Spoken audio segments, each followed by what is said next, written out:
Catherine Williams set the wine bottle down carefully. "Sir, this is the same vintage. Would you prefer something different?" Richard Blake stared at the black waitress before him. "With that dark skin, maybe you're better suited for the kitchen. Scrubbing dishes. You people always forget your place," he sneered. "This is a 5-star establishment, not affirmative action charity." His white companions roared with laughter. One went live on his phone. Blake wadded his napkin and threw it at her feet. "Pick it up. Show everyone what black waitresses really do here." 40 diners watched. Some filmed. Some whispered. Nobody helped. Catherine stood there, humiliated, while strangers turned her shame into content. But 6 weeks later, everything changed. 5 armed men would storm through those doors hunting a billionaire CEO, and this same dismissed black waitress would be the only thing standing between guns and murder. Have you ever been invisible until the second you became irreplaceable? Catherine Williams woke up every morning at 4:30. Her studio apartment in Queens was small, the kind of place where you could touch opposite walls if you stretched your arms wide enough. But it was hers. On the nightstand sat a single framed photo. Her grandmother, smiling in a church dress, the woman who raised her after both parents died in a car crash when Catherine was 9. The 5 a.m. bus to Manhattan was always packed with people like her. Cleaners, security guards, cooks, the invisible workforce that kept the city running while everyone else slept. Catherine stood near the back, her hand gripping the pole, her other hand practicing finger strikes against her thigh. Small movements. Muscle memory. Nobody noticed. She'd been training in Krav Maga for 12 years. It started the summer she turned 16. 3 men grabbed her walking home from the library. She screamed. People passed by. Nobody stopped. She survived because one attacker's phone rang and distracted them long enough for her to run. That night, her grandmother scraped together 3 months of savings and paid for her first self-defense class. Catherine earned her black belt at 23. Now she taught free classes every Sunday at the community center in her old Baltimore neighborhood. Young girls, mostly black and brown, learning how to stand, how to move, how to see danger before it saw them. She never charged a penny. Her grandmother's voice echoed in her head constantly. "Baby, don't let hate make you hard, but never let anyone make you small." Vermilion Restaurant occupied the ground floor of a glass tower in Midtown, the kind of place where steaks cost $200 and wine bottles carried 4-digit price tags. Power brokers made deals over truffle risotto. Hedge fund managers celebrated bonuses with vintage champagne. And people like Catherine kept their heads down and served with smiles that never quite reached their eyes. She'd worked there for 4 years. Manager Giuseppe Castellano valued reliability above everything else. Catherine never called in sick, never complained, never pushed back. To him, she was perfect because she was forgettable. The other servers were the same. Immigrants, working-class families, people who needed the job too badly to risk losing it. Richard Blake had been coming to Vermilion for 6 years. White, 45, hedge fund manager with a corner office and a god complex. He treated servers like props in his performance of success, snapping fingers for attention, sending back perfectly good food just to watch someone scramble. The staff had filed complaints. Management always dismissed them with the same line. "He's VIP. He spends too much to lose." Then there was William Harrison, 52, billionaire CEO of Harrison Technologies, a man who'd built his empire from a garage startup and never forgot what struggling felt like. He'd recently launched a controversial whistleblower protection program that exposed corporate fraud. It made him a hero to workers and a target to the powerful. Death threats arrived weekly. His security team took them seriously. Harrison started coming to Vermilion 3 months ago. He always requested different sections, never made a fuss, tipped well, and learned his servers' names. Catherine had served him twice. Both times he'd asked how her day was going. Both times she'd been too surprised to answer with anything beyond, "Fine, thank you." In the back of the restaurant, past the kitchen, was a small room where staff ate hurried meals between shifts. That's where Catherine kept her medals hidden in her locker, wrapped in an old gym towel. Nobody knew about her training. Nobody knew about her Sundays in Baltimore teaching girls how to break wrists and escape chokeholds. Daniel Brooks, the head chef, had worked at Vermilion for 20 years. He was black, 53, and had watched countless servers endure what Catherine endured. "We all see it," he told her once during a cigarette break. "We all stay quiet. Bills don't pay themselves." Catherine understood. Her grandmother's medical bills were piling up. Rent was due. Pride was expensive. Silence was survival. But survival has a breaking point. And Catherine Williams was approaching hers faster than anyone realized. It was a Thursday night when everything started. Richard Blake arrived at 7 with 3 associates, all white men in expensive suits that probably cost more than Catherine's monthly rent. Castellano seated them at table 12 in Catherine's section. She felt her stomach tighten. Blake ordered a bottle of Chateau Margaux, $900. Catherine brought it, opened it professionally, poured a taste. Blake swirled, sniffed, sipped, then frowned. "This is off. Bring another." Catherine knew the wine was perfect. She'd been doing this for 4 years, but she smiled and brought a second bottle. Same vintage, same vineyard, same year. Blake repeated his performance. "Still off. Try again." The third bottle was identical. Catherine set it down gently and said, "Sir, this is the same wine. Perhaps a different selection?" That's when his voice rose loud enough for nearby tables to hear. "Are you seriously arguing with me? Do you know who I am?" He didn't wait for an answer. He picked up his water glass and poured it deliberately onto the marble floor. The liquid spread in a slow, humiliating puddle. "Oh, how clumsy," Blake said, his tone dripping with mock concern. "Clean that up. Get down there." He looked at his companions. This is what happens when restaurants hire people who can't even serve water correctly. Catherine's hands trembled. She knelt down with a cloth napkin, soaking up the water while Blake held his phone above her head. "This is going on my socials," he announced. "Everyone needs to see the quality of help at supposedly high-end establishments." His associates laughed. One of them muttered something about diversity quotas. The other diners watched with a mixture of discomfort and curiosity, but nobody intervened. Castellano appeared from nowhere, his face tight with fake concern. "Ms. Williams, please apologize to Mr. Blake for the inconvenience." Catherine looked up from the floor. Her knees were wet. Her dignity was gone. Dozens of strangers were watching. Some were filming. She forced the words out. "I apologize, sir." Blake left a 1-cent tip on an $800 check. Underneath it, a handwritten note on the receipt. "Earn better." That night, his video got 50,000 views. The comments section was ruthless. And Catherine Williams lay awake in her queen's apartment, staring at the ceiling, wondering how much more she could take. But what she didn't know was that William Harrison had been sitting 3 tables away. And he'd seen everything. Over the next 3 weeks, Richard Blake came to Vermilion 7 times. Every single visit, he requested Catherine's section specifically. Castellano always obliged. VIP customers got what they wanted. The first week was psychological warfare.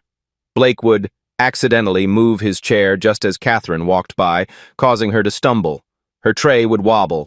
Drinks would spill. He'd sigh loudly and say things like, "Trying your best today," or "Maybe this job is too complicated for you." His associates played along. They'd order complicated modifications, then claim Catherine got it wrong. They'd ask her to repeat the specials 3 times, then talk over her each time she started. One evening, Blake took a photo of Catherine without permission and showed it to his table. "This is her, the one from my video. She's still here. Can you believe it?" Catherine kept her face neutral. She needed this job. Her grandmother's hospital bills from last year's heart surgery weren't paid off. Her rent was 8 days from late. She had $43 in her checking account. Pride was a luxury she couldn't afford. But Blake wasn't satisfied with quiet victories. He wanted an audience. Week 2 escalated. Blake started bringing different groups, clients, friends, even his wife once. Each time he'd perform the same humiliation ritual, slightly different variations on the same theme. He'd snap his fingers when he wanted Catherine's attention, the way someone might call a dog. He'd order appetizers, then claim he never ordered them when they arrived. He'd leave tips calculated to insult. 88 cents with a note saying, "Lucky number," or a quarter taped to a napkin with "For your thoughts" written on it. During one dinner, he called Catherine over to the table 6 times in 10 minutes, each time for something trivial. Extra napkins, more water, slightly warmer bread. His guests looked uncomfortable, but nobody told him to stop. On the 6th trip, Blake said loudly, "I know I'm keeping you busy, but that's what we're paying for, right? Entertainment and service." The other diners had started to notice. An elderly white woman at table 9 gave Catherine a sympathetic look one evening and slipped her a $100 bill with a whispered, "I've written to management twice about him. They say he spends too much to lose." It was kind. It was also an admission that kindness changed nothing. Catherine wasn't the only target. Blake had a pattern, and Daniel Brooks had noticed it. The chef pulled Catherine aside during her break one night. "I've been here 20 years, he said quietly. "Blake only does this to staff of color, exclusively. I've watched him be polite to white servers while treating you like dirt. This isn't about service, it's about power." Catherine already knew. She'd watched Blake interact with Jennifer, a white server in her 30s. He was friendly to Jennifer, complimentary, respectful. With Catherine, he became someone else entirely. But the worst night came during week 3. Blake brought his wife for their anniversary dinner. She was a thin blonde woman who looked tired, the kind of tired that comes from looking the other way too many times. Blake ordered champagne and oysters and made a show of being the perfect husband. Then he turned to Catherine and deliberately called her the wrong name. "Shanae, we'll need more bread." 10 minutes later, "Shanae, is our entree coming?" His wife shifted uncomfortably in her seat but said nothing. The worst moment came when Blake dropped his credit card on the floor. It slid under the table, clearly visible, easy to reach if he just bent down. Instead, he looked at Catherine. "Well, are you going to get that, or should I do your job for you?" Catherine got on her hands and knees in her uniform and crawled under the table while Blake filmed from above. She could hear him narrating, "Modern service industry, ladies and gentlemen, literally on their knees begging for tips." When she emerged, Blake's wife was staring at her plate. The other diners had gone silent, and Catherine felt something crack inside her chest, a small fracture that had been building for weeks. That night, Blake's second video got 120,000 views. The comments were vicious. "This is why diversity hires don't work. She should be grateful to even have a job." Typical attitude from people who think they deserve respect they haven't earned. Meanwhile, William Harrison had become a regular. He came twice a week now, always requesting different sections, but Catherine noticed him watching. He saw the way Blake operated. He saw the pattern. One evening after Blake had made Catherine recite the specials 3 times just to talk over her each time, Harrison quietly asked Castellano, "How long has that man been harassing your staff?" Castellano went pale. "Mr. Harrison, I assure you." "How long?" Harrison repeated. "He's a valued customer, sir." Harrison said nothing more. But the next day, his assistant made a phone call. Within 48 hours, Harrison's security team had compiled a complete background check on Richard Blake. They found restraining orders from 2 ex-girlfriends, a settled harassment lawsuit from another restaurant where a Latina server had finally snapped and quit, 3 sealed NDAs from Blake's own company, all involving women of color who'd filed internal complaints. William Harrison had built his fortune on exposing corruption. He wasn't about to ignore it when it happened 3 feet from his dinner table. But what neither Harrison nor Catherine knew was this. Blake wasn't the most dangerous person in that restaurant. In exactly 11 days, 5 men with guns and a murder contract would walk through Vermilion's doors. Their target, William Harrison. Their plan, kill the billionaire, frame the staff, and disappear. And the only person standing between those guns and Harrison's skull would be a black waitress, whose hidden talent nobody had ever bothered to notice. Sunday morning, 6 a.m. Catherine stood in the community center in Baltimore, surrounded by 20 women of varying ages. Most were black and brown. Most had stories similar to hers. Most had decided that being afraid was no longer an option.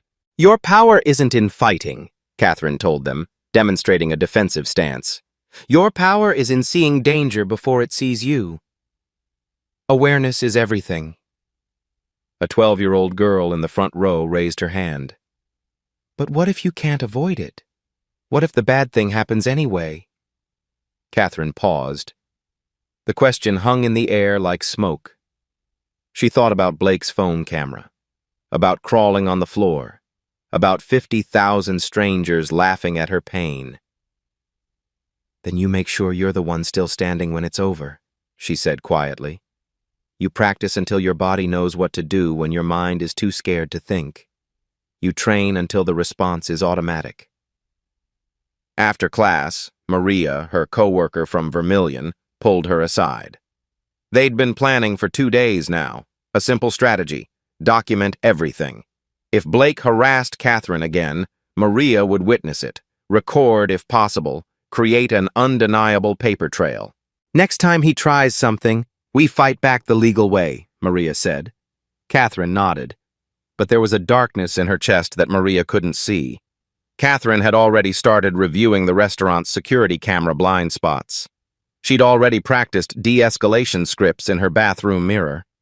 She was preparing for war, even if she didn't know it yet. What Catherine didn't know was that William Harrison's security team had briefed Castellano about a credible death threat. Extra plainclothes guards would be present Thursday night. But Castellano hadn't told the regular staff. "No need to worry the help," he'd said. "They'll just panic." So when Catherine arrived for her Thursday shift, she had no idea that 5 killers were already in position. No idea that Harrison had specifically requested her section because he wanted someone trustworthy nearby. No idea that in 3 hours, her entire life would detonate. Castellano pulled her aside at 6 p.m. "Blake's table tonight. Important client with him. Perfect service, Catherine. Your job depends on it." She nodded. She straightened her uniform. She took 3 deep breaths. And then she walked into a trap that nobody had warned her about. The restaurant was 80% full when Catherine approached table 12 at 8:45 p.m. Blake sat across from William Harrison, clearly trying to impress the billionaire with his usual performance of dominance.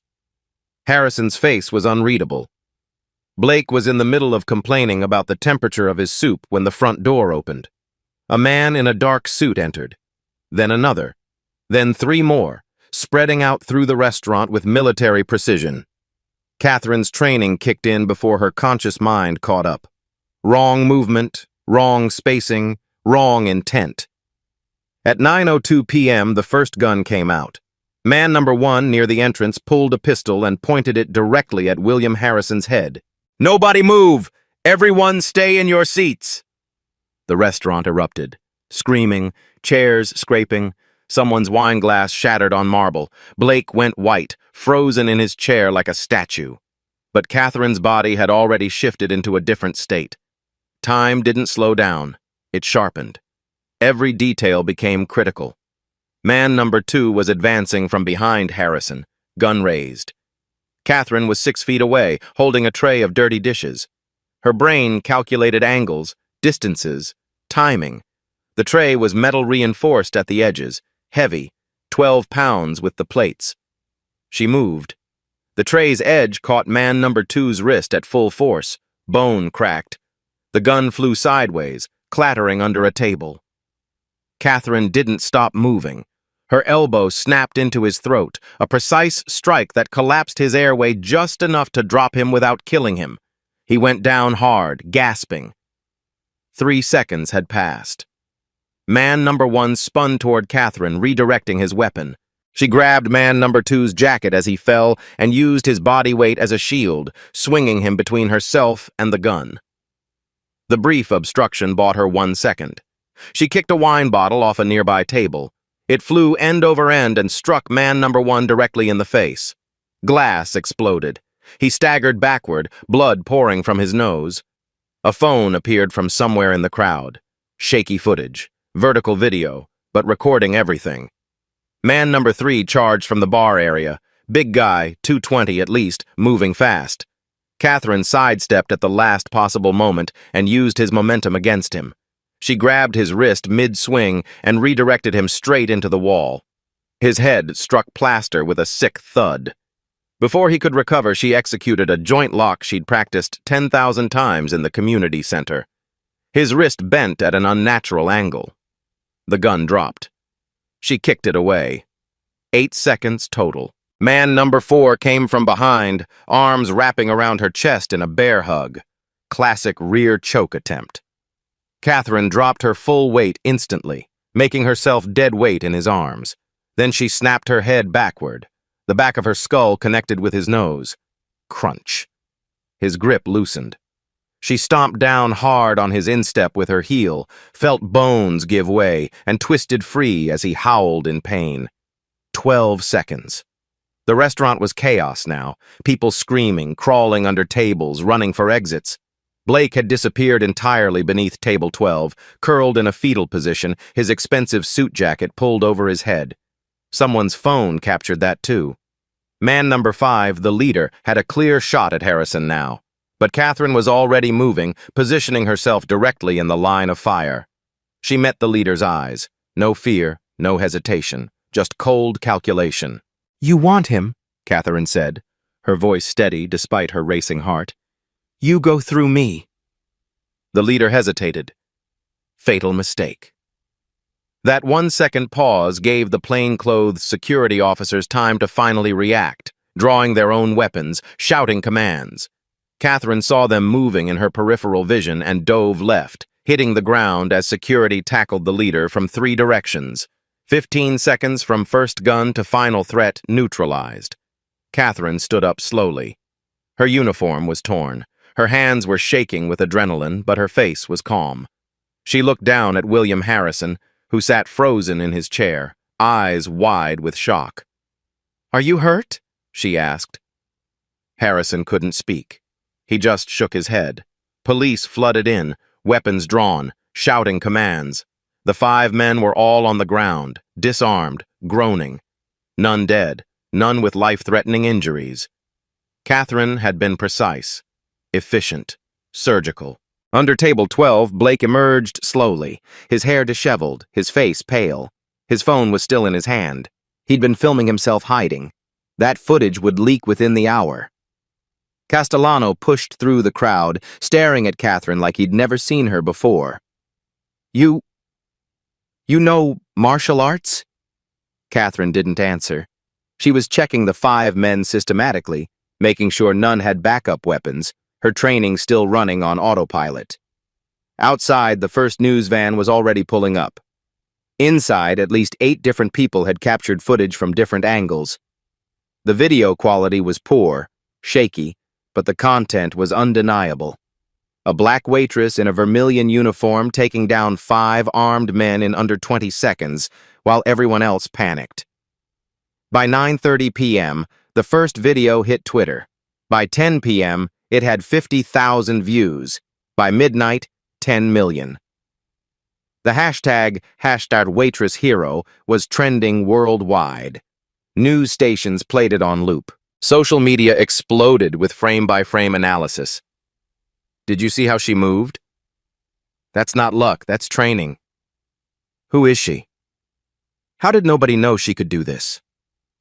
But in one corner of the internet, in the comments section of Richard Blake's old video where Catherine had crawled on the floor, someone posted a new comment that got 100,000 likes. "This is the woman you humiliated. This is the woman you filmed. She just saved lives while you hid under a table. How does it feel to be completely, utterly wrong about someone? Blake sat in his car in the parking garage for 40 minutes, unable to drive, watching his phone blow up with notifications. People were finding his old videos, connecting the dots, posting side-by-side comparisons. Catherine on her knees cleaning up water, Catherine standing over 5 unconscious attackers. The humiliation was complete. Public. Viral. Permanent. But Blake had one weapon left. He was rich. He was connected. He had lawyers. He was about to make the biggest mistake of his life. He called his attorney at 11 p.m. and said 7 words that would destroy him. I need to sue that waitress immediately.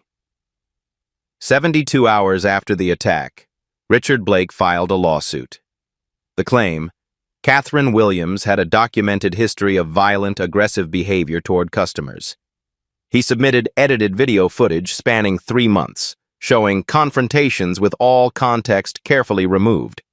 In Blake's version, Catherine appeared threatening, hovering, aggressive. He claimed emotional distress, reputational damage, and assault. The media narrative shifted like a boat capsizing. Hero or menace, read the headline on 3 major news sites. Waitress's violent history revealed, claimed another. Blake gave interviews from his lawyer's office, looking somber and victimized. I tried to help her, he said to a CNN reporter, his voice dripping with false concern. I tipped generously. I was patient with her service errors. This is how she repaid basic human kindness. The reporter didn't ask about the videos of him throwing napkins or filming Catherine on the floor. The narrative was already written. Blake's lawyer presented witness statements from 3 of his friends, all swearing they'd seen Catherine act aggressively toward Blake for months. The statements were fiction, but they were notarized. Legal. Believable if you didn't look too close. Then came the worst part. Blake claimed reverse racism. I believe she targeted me because I'm white and successful, he told Fox News. This is what happens when we lower standards and hire people who harbor deep resentment. The internet comment sections turned vicious overnight. Typical aggressive behavior. She was just waiting for an excuse to attack someone. They gave her a hero's narrative, but look at the facts.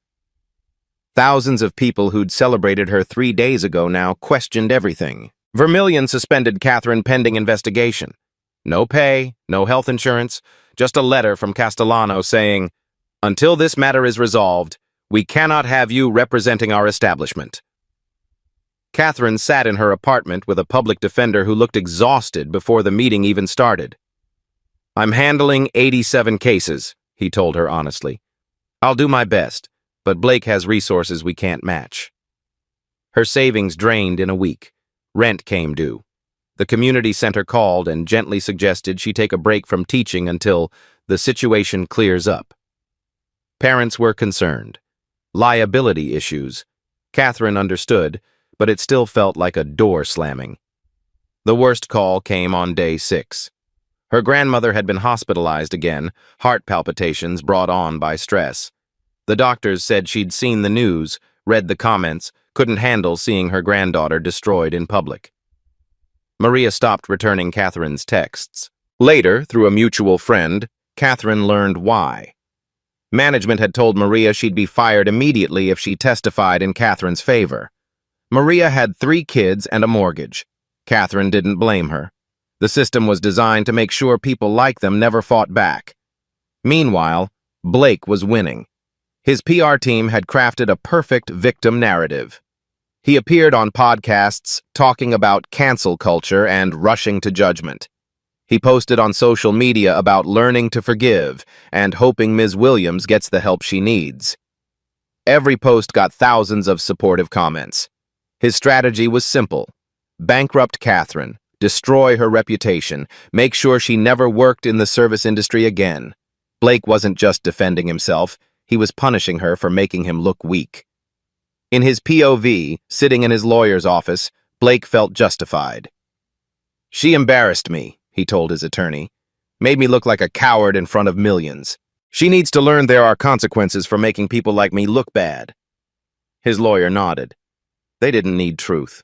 They needed narrative control. But Blake had made one critical error. He'd humiliated someone William Harrison cared about. Harrison had been silent for the first week, recovering from his own trauma, dealing with FBI investigations into the 5 attackers. But on day 8, he made a call to the best defense attorney in New York. I want you to represent Catherine Williams. Cost is irrelevant. I want her vindicated. The attorney's name was Patricia Morgan, 63, black, and notorious for destroying people who underestimated her. She accepted the case immediately. Harrison's security team went to work. They pulled every security camera angle from Vermilion covering the past 6 months. They found Blake's complete digital footprint: emails, text messages, social media posts. They interviewed former employees from Blake's company, tracked down women who'd signed NDAs after Blake harassed them. They even found the original unedited footage from every confrontation Blake had submitted as evidence. 10 days after the lawsuit was filed, Catherine's public defender received an anonymous package.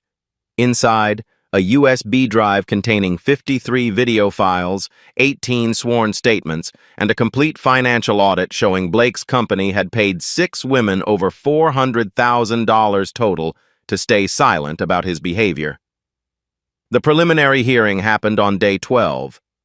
Blake arrived confident, smiling for cameras outside the courthouse. His lawyer wore a $3,000 suit and carried a leather briefcase that screamed money. Inside, Judge Patricia Hernandez reviewed Blake's edited footage. She looked troubled. Ms. Williams, this pattern is quite concerning. Blake smirked at Catherine across the courtroom. Then Patricia Morgan stood. Your Honor, may we present actual evidence? What followed was systematic destruction. The unedited footage played on the courtroom monitor. Every confrontation Blake had submitted, now shown with full context. Blake throwing napkins, Blake pouring water, Blake calling Catherine racial slurs, Blake filming her while she cleaned floors. The judge's expression changed with each clip. Then came the witness testimonies via video link. 3 women, all women of color, all former service workers who dealt with Blake. One testified, "He told me I should be grateful for minimum wage because people like us don't deserve dignity." Another described being cornered in a storage room. The third detailed months of harassment that ended when Blake's company paid her $50,000 to sign an NDA and quit. Blake's confidence evaporated.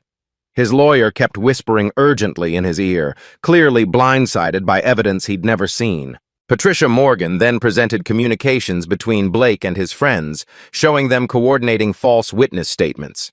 Text messages that said things like, "Just say she was aggressive. They can't prove otherwise." The final piece, security footage from Harrison Technologies building showing the 5 attackers casing it 2 days before their assault. FBI reports proving this was a conspiracy to commit murder, and Catherine's intervention hadn't just saved Harrison's life, it had prevented the attackers from framing Vermilion's staff for the crime. Judge Hernandez removed her glasses. Mr. Blake, I'm referring this to the District Attorney for Criminal Investigation.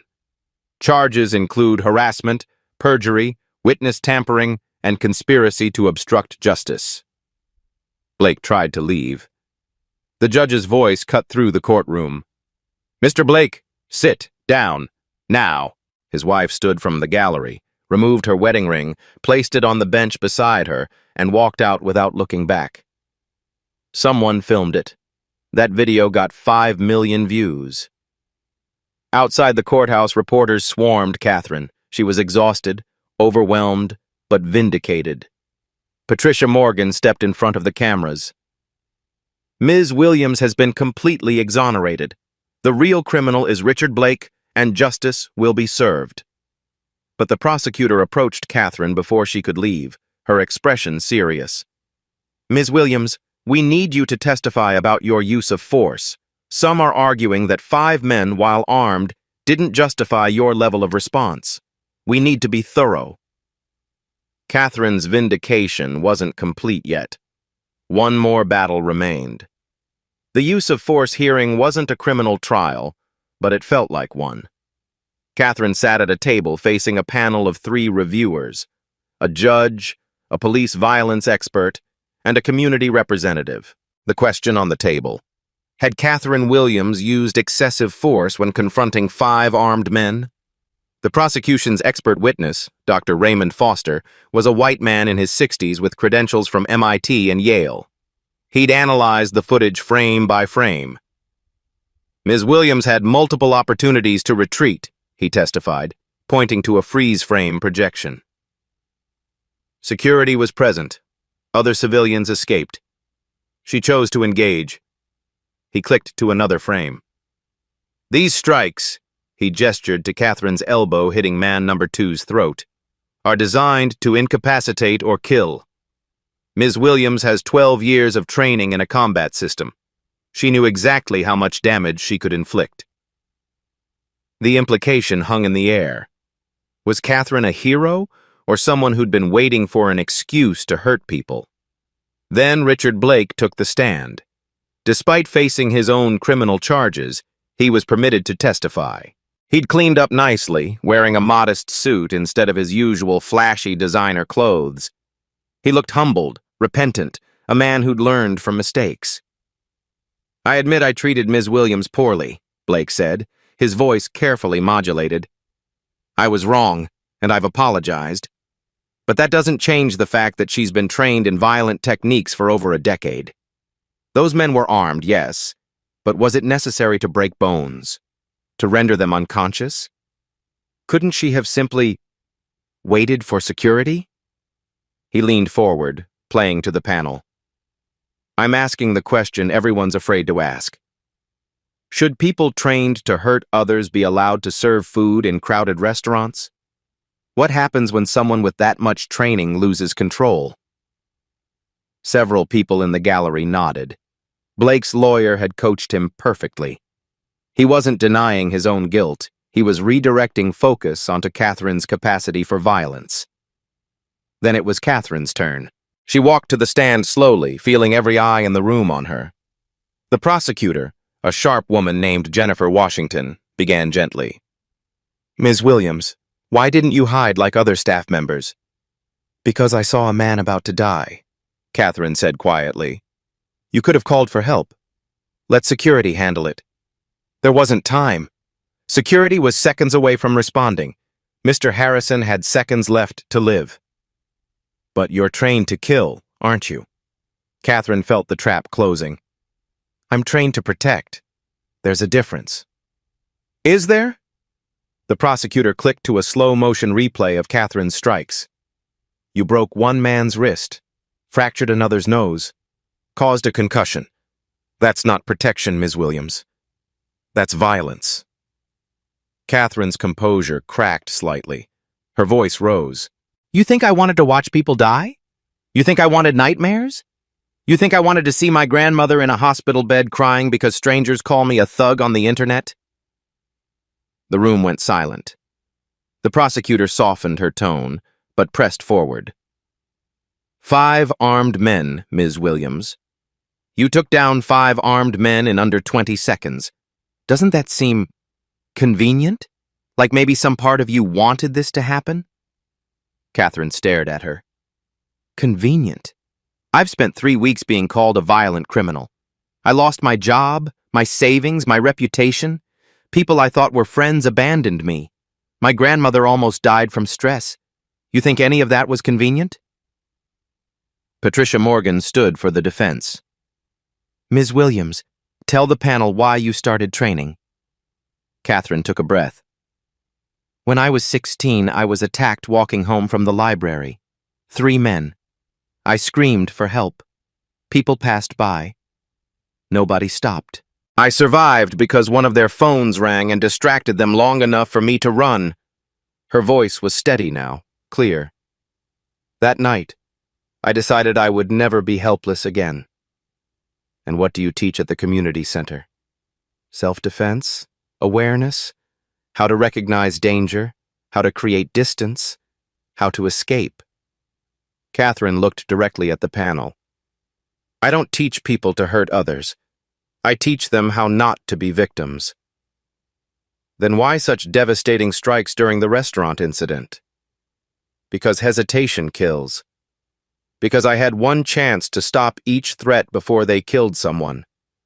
Because I trained for 12 years so that if that moment ever came, I wouldn't freeze. I was ready. And because I was ready, William Harrison is alive.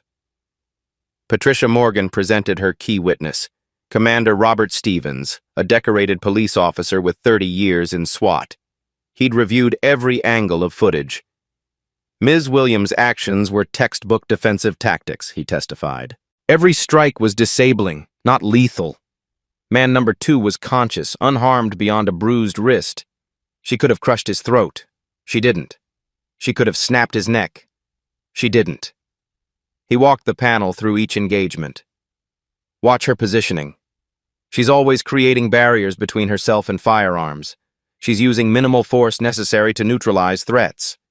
If she wanted to cause maximum harm, all 5 men would be in ICU or worse. Instead, they walked out of that restaurant with minor injuries. Then came testimony from the 3 women Blake had harassed at his previous workplace. Their testimony wasn't about Catherine directly, but it established critical context. One woman said, "Mr. Blake told me I should be grateful for any job at all, that people like us are lucky to even be employed. He made it clear he believed we existed to serve people like him." The testimony shifted the panel's focus. Who was really on trial here? Then Patricia Morgan dropped the bomb. Your Honor, we have new evidence submitted by the FBI just this morning. On the screen appeared security footage from Harrison Technologies headquarters, dated 2 days before the restaurant attack. The 5 men, clearly visible, casing the building. One filmed entrances, another sketched a floor plan. FBI communications expert Agent Lisa Torres testified, "We intercepted encrypted messages detailing their plan. Kill William Harrison, frame restaurant staff, create enough chaos that the real conspiracy would be hidden." She clicked to another slide showing message transcripts. They planned to shoot the CEO, then plant the murder weapon on kitchen staff, claim it was workplace violence. Ms. Williams didn't just save a life, she stopped a conspiracy designed to destroy innocent people's lives. The prosecutor stood slowly. Her face had changed. She'd come here to ask hard questions, but the answers were undeniable. Your Honor, in light of this evidence, the state withdraws all inquiry into excessive force. Ms. Williams acted with remarkable restraint under impossible circumstances. Judge Hernandez nodded. Ms. Williams, you are fully exonerated. More than that, you deserve commendation for extraordinary courage. She turned to Richard Blake, still sitting in the gallery. Mr. Blake, your criminal trial will proceed, and I personally will be recommending the maximum sentence. Blake's face went ashen. He stood to leave, but reporters blocked the doors. Cameras flashed. People shouted questions. His carefully constructed victim narrative collapsed in real time. Outside the courthouse, Catherine emerged to a crowd. Not protesters, supporters, women holding signs. We stand with Catherine. Heroes look like her. Stand up, Daunt, stand down. In the front row stood a young black girl in a karate gi, maybe 10 years old, eyes wide with admiration. Catherine met her gaze and smiled. A reporter pushed forward. Catherine, what's next for you? Catherine looked at the crowd of women, at the little girl in the gi, at the dozens of phones filming this moment. She thought about her Sunday classes, about her grandmother in the hospital, about every woman who'd ever been told to stay quiet and accept humiliation. I think, she said softly, I have some teaching to do. 6 months later, Catherine Williams stood in front of a room that didn't exist before her story went viral. The Dignity Defense Center occupied 3,000 square feet in a renovated warehouse in Queens, with padded floors, full-length mirrors, and state-of-the-art training equipment. 50 women filled the space, ranging from 18 to 65, representing every race and background. They all wore matching shirts that said, "Ready, not violent." Catherine had quit waitressing the week after her exoneration. William Harrison offered her a position as corporate security consultant at Harrison Technologies. Her official job, design employee safety and anti-harassment programs for the entire company. Her real job, teach powerful people that workers deserved dignity and create systems that protected the vulnerable instead of the profitable. The salary meant Catherine could expand her community center classes from one morning a week to a full program. She hired 3 additional instructors, all women of color, all with similar stories. The classes were free for anyone who couldn't afford them. They turned away no one. Her grandmother recovered fully and attended Catherine's first major public speaking event at Columbia University. 800 students packed the auditorium to hear Catherine talk about awareness, preparation, and the difference between violence and self-defense. "Your power isn't in hurting people," she told them. "Your power is in never being caught unprepared." The movement that started with #Waitress Hero evolved into #Stand Up Don't Stand Down, a nationwide initiative that brought self-defense training to underprivileged communities. 50 cities adopted Catherine's curriculum. Over 15,000 women completed the program in 6 months. Corporate America noticed. Over 200 companies implemented anti-harassment protocols directly modeled on Catherine's case. Richard Blake's fall was absolute. He was convicted of harassment, perjury, and witness tampering. 18 months in prison. His hedge fund fired him. His divorce cost him half his wealth. Most of his former friends deleted his contact information. When he was released on parole 9 months later for good behavior, one of his required conditions was 200 hours of community service, which the judge specifically mandated must be completed at Catherine's Defense Center. Blake's first day volunteering was silent and humiliating. He cleaned floors, folded towels, and watched women learn the skills that might one day save them from men exactly like him. Catherine didn't speak to him directly for the first month. On week 5, he approached her after class. "I see now what I couldn't before," Blake said quietly. No cameras, no audience. Just a man finally confronting his own cruelty. "I'm sorry." Catherine looked at him for a long moment. "I don't forgive easily, but I hope you actually learned something here." Blake nodded and went back to folding towels. He had 173 hours remaining. Vermilion underwent complete management restructuring. Giuseppe Castellano was fired. New ownership implemented Catherine's Law, posted prominently at the entrance. "We protect our team. Harassment of any kind results in permanent ban, no exceptions." Server wages increased 40%. A tip protection policy ensured no one could leave insulting amounts. The restaurant became the first in New York to implement a safe word system. Staff could signal management instantly if they felt threatened. William Harrison expanded his whistleblower program and created the Dignity at Work Foundation, a nonprofit that funded legal defense for service workers facing harassment. He personally attended the foundation's launch event and told the crowd, "Catherine reminded me that heroism has nothing to do with wealth or title. It's about character when the moment demands it."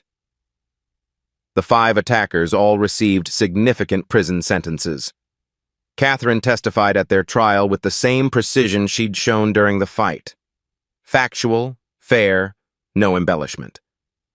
One of them, man number 2 whose wrist she'd broken, wrote her from prison 6 months into his sentence. "You could have killed me. You didn't." That mercy made me think about the kind of man I'd become. "I'm taking college courses now. Thank you for giving me a chance to change." Catherine returned to Vermilion once, as a guest, not an employee. A young Latina waitress served her, recognized her immediately, and whispered, "You're my hero. I start martial arts training next week because of you." Catherine left a $500 tip with a note. "Invest in yourself. You're worth it." Maria, her former co-worker, had found her courage too. She reported a different customer's harassment, became assistant manager, and now spoke at Vermilion's monthly anti-harassment training sessions. "We don't stay quiet anymore," she told new employees. And we never will again. On Sundays, Catherine still taught at the original Baltimore Community Center where it all started. But now the space was packed, wall to wall with women who'd heard her story and decided they wanted to be ready too. Grandmothers trained alongside granddaughters. Business executives learned alongside cashiers. The training had evolved beyond physical defense into economic empowerment, legal rights education, and political organizing. They called themselves Catherine's Squad, though she hated the name and told them so repeatedly. They ignored her protests and loved her anyway. On a Sunday morning in late spring, Catherine stood before 70 women demonstrating proper defensive stance. Her grandmother watched from a chair by the door, smiling with pride. The young black girl from the courthouse, now Catherine's most dedicated student, mimicked every movement with fierce concentration. Catherine corrected the girl's form gently. Good. Remember, this isn't about anger. This isn't about revenge. This is about being ready when the moment comes.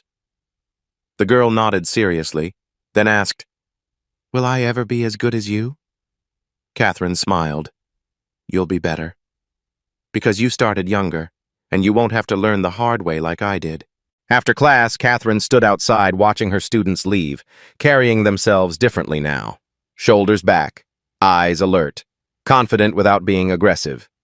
That transformation, subtle but real, was worth more than any viral video or news headline. Her phone buzzed, a text from Harrison. Board meeting tomorrow. They want to hear your recommendations on expanding the Dignity program to all our international offices. You ready? Catherine typed back, Always ready. Because that's what she'd learned through everything, through humiliation and vindication, through violence and peace, through judgment and justice. Being ready didn't mean being violent.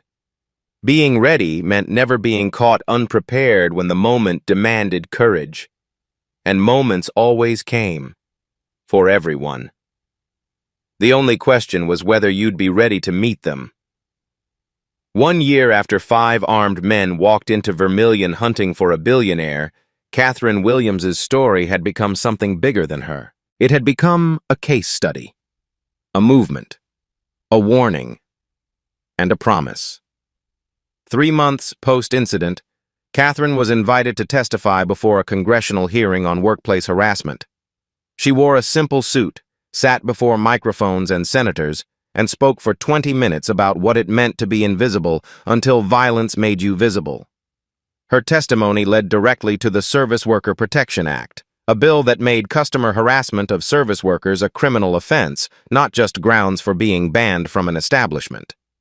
The bill passed with bipartisan support. It was nicknamed Catherine's Law in the media, though the official title never included her name. 6 months in, her story was optioned for a feature film. Catherine had one non-negotiable condition: no Hollywood glamorization. The script had to be realistic, showing the fear and trauma alongside the triumph. All her proceeds went to assault survivor organizations. She consulted on the script personally, making sure they got the details right. The humiliation felt real. The violence looked painful. The aftermath wasn't clean. 9 months after the incident, Richard Blake was released on parole. His community service at Catherine's Center forced him to confront the humanity of people he'd spent years dehumanizing. One afternoon, while organizing storage, he overheard a young woman telling Catherine her story. Harassed by her boss for months, too scared to report it, finally finding the courage after watching Catherine's interview. Blake stood in the hallway holding a box of training mats, realizing he'd been that boss to dozens of people. The weight of that recognition broke something in him. Whether he would actually change remained to be seen, but at minimum, he now understood what he'd been. 12 months after the attack, Harrison Technologies became the first Fortune 500 company to create a Chief Dignity Officer position. Catherine filled the role. Her program trained workers at every level in de-escalation, security awareness, and recognizing harassment.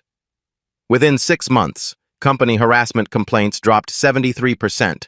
Worker retention increased 40%. Productivity went up.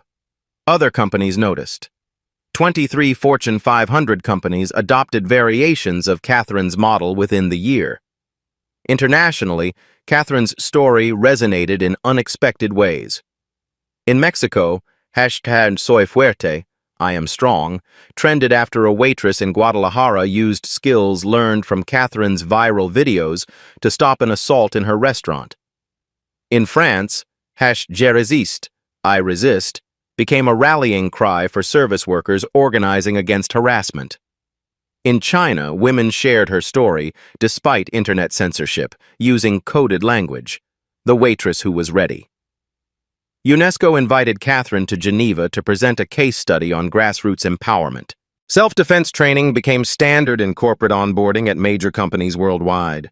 Catherine's personal life shifted too. She got engaged to Daniel Brooks, the chef from Vermilion who'd witnessed years of her quiet endurance. They bonded over shared trauma, shared purpose, and a shared commitment to making sure what happened to them never happened to anyone else if they could prevent it. She wrote a book, Standing Your Ground, a practical guide to self-defense and dignity. It became a New York Times bestseller, spending 11 weeks at #1. The audiobook, read by Catherine herself, reached #3 on overall charts. She donated 60% of royalties to community defense programs. Her speaking tour took her to 48 states, college campuses, corporate conferences, community centers, churches. Everywhere she went, the same question, how do I become ready? Her answer never changed. Start today. Learn something. Teach someone. Speak up when you see injustice. Your silence is permission for abuse to continue. The real victory wasn't fame or money or vindication. The real victory was the teenage girl in Atlanta who fought off an attacker using Catherine's techniques. The waitress in Phoenix who reported harassment without fear because she knew the system might actually protect her now.